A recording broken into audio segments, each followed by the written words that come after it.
I'm talking today with Dr. Karyn Alexander, who is a general practitioner here at Altona North in Melbourne.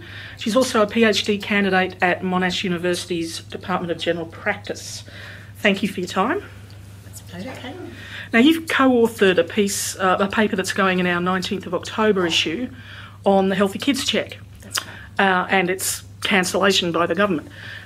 Remind us a little bit about the Healthy Kids Check and when it started and what it's doing. Yes. Exactly. So, yes, it has got a bit of a history now, the Healthy Kids Check. It came in 2008 as part of enhanced primary care. And it seemed to just emerge, seemed to come from, we didn't know really who had been in consultation when it was developed.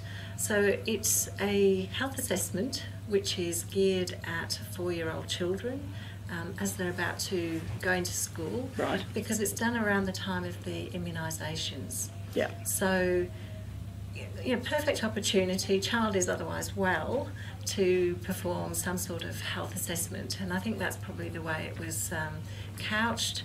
It's probably aligned with developments in the field of neuroscience and early childhood development.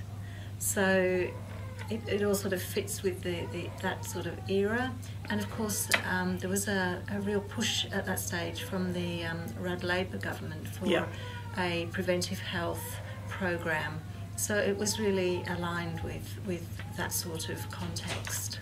And why is the government, it's being phased out from 1st of November, why? The reasons that have been put forward have been to say that this is a duplication of a service that's provided from other nursing services from the state, and I think that's one of the reasons that's put forward from the government, and that it's been more expensive than they realised. Right. And there have been no outcomes to actually demonstrate either the success or the failure of the Healthy Kids Check. So the way that they're saying is that they can't detect any benefit from it. Well, it's not a case of not detecting any benefit. It's really saying there is actually, nobody's really done the research to find out if there is a benefit. Right.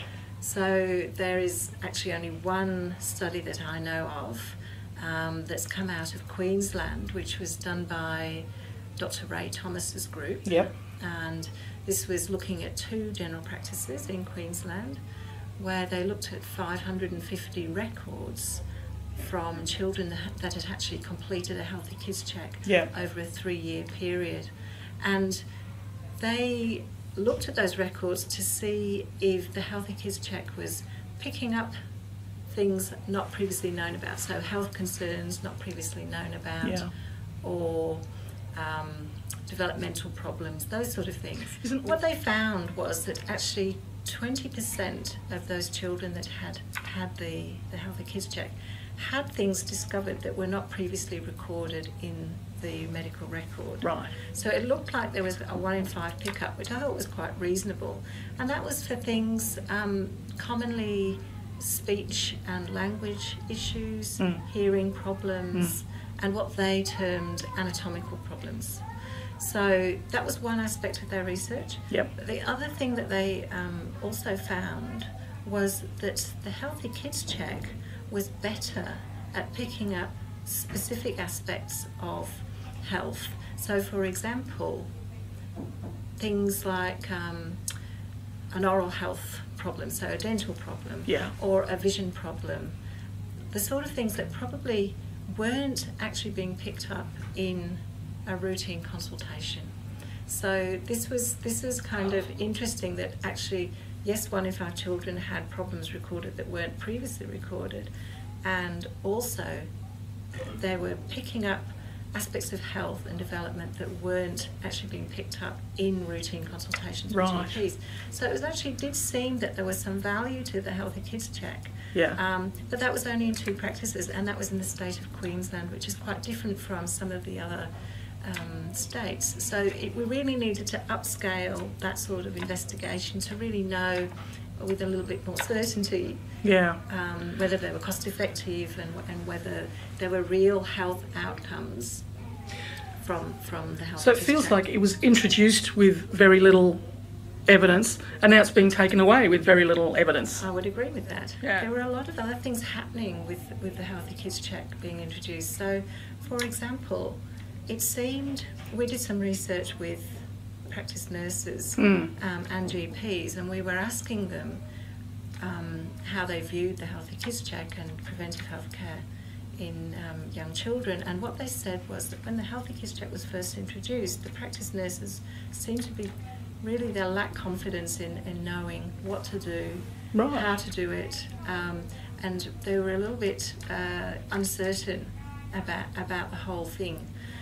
But then as time went on and training schemes were brought in and even online training could be done, and the divisions or the Medicare locals got involved with all that, then they felt supported, and they actually gained confidence administering those sort of checks to children. Yeah. So whether they just didn't get exposure to paediatrics, so some nursing jobs perhaps didn't give them that exposure.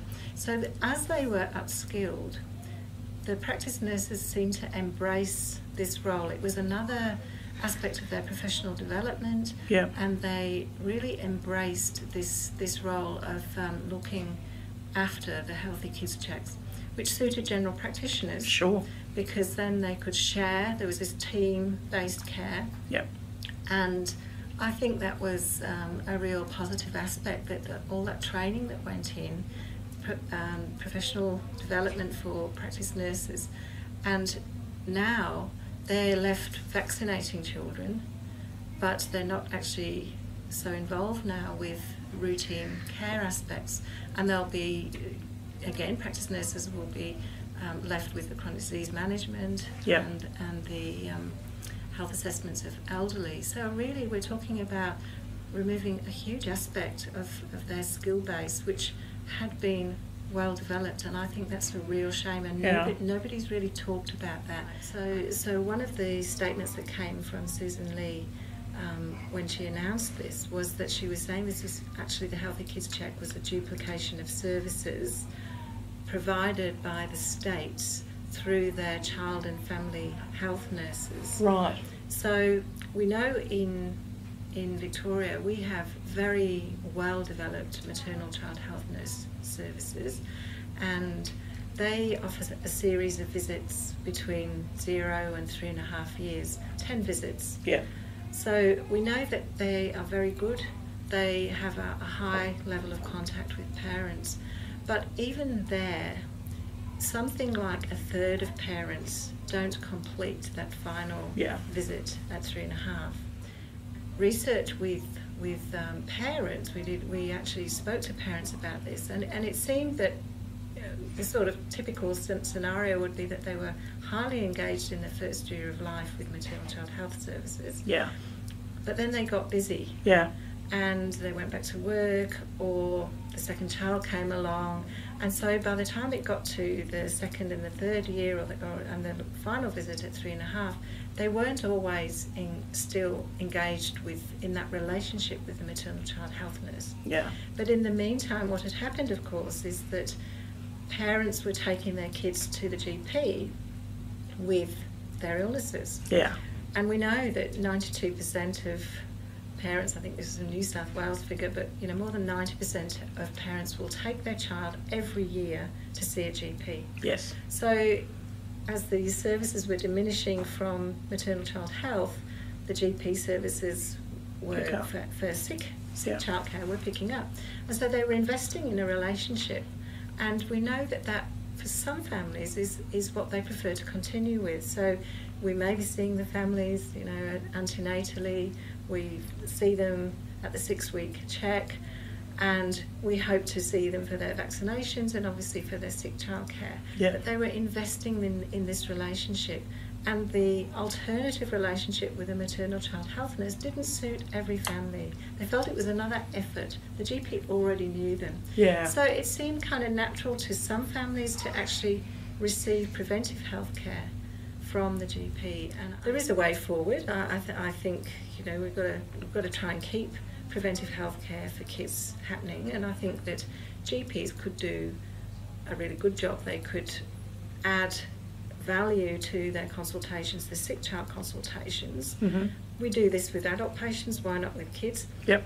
So simply recording a body mass index, interpreting, so the height, weight, body mass index, making an interpretation and actually having a conversation with parents. Yep. That could be done each time the child is sick. We often do this anyway to calculate an antibiotic dosage, so why not just push it that little bit further? Yeah. And then there are other things that we could do. So in our practice, I've got these screens in front of us. We've got, we use these structured developmental questionnaires with our under fives. Mm-hmm. So they're kind of questionnaires that are handed to parents as they come in, which really delivers a message to the parent that we're actually interested in their child's development. And so some of them are actually geared for general practice. They work well, they're completed in a couple of minutes. And it really stops the general practitioner from thinking they can eyeball the patient across the desk and diagnose developmental disability. We could actually, I know in some practices they have actually had maternal child health nurses coming into the general practice and actually taking a room maybe on a Thursday evening or whatever. Yep.